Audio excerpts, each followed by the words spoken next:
মেয়েটা যে এত দারুণ আগে তেমন মনে হয়নি। পাড়ায় থাকে, মাঝে মধ্যে আসতে যেতে দেখা হতো, দুটো একটা টুকিটাকি কথাবার্তা।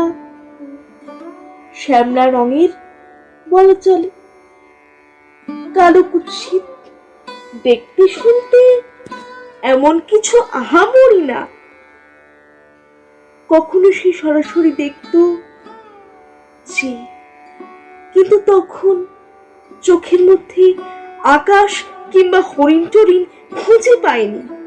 সব মিলিয়ে একটু একটু আলাপ টালাপ চলতে পারে, অন্য কিছু তার বেশি না। আমার দিন চলে যায় নানান কাজে। ক্রমে ক্রমে একা হচ্ছি, অনেক ভিড়ের মধ্যে একা।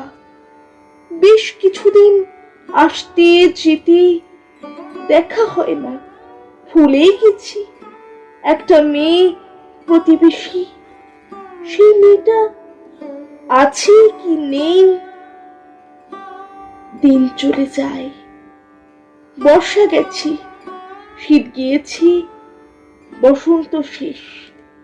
বিকেল বেলা ঝিলের ধারে আগুন রঙা কৃষ্ণচূড়া, এত আগুন, হঠাৎ ভীষণ ভালো লাগছে। বুকের মধ্যে একটু একটু রবি ঠাকুর নড়ে উঠছে। আমাদের এই গ্রামের নামটি খঞ্জনা, আমাদের এই নদীর নামটি অঞ্জনা। আমার নাম তো জানে গাঁয়ের 5 জনে, আমাদের সেই তাহার নামটি, সেই মেয়েটার নাম যেন কি?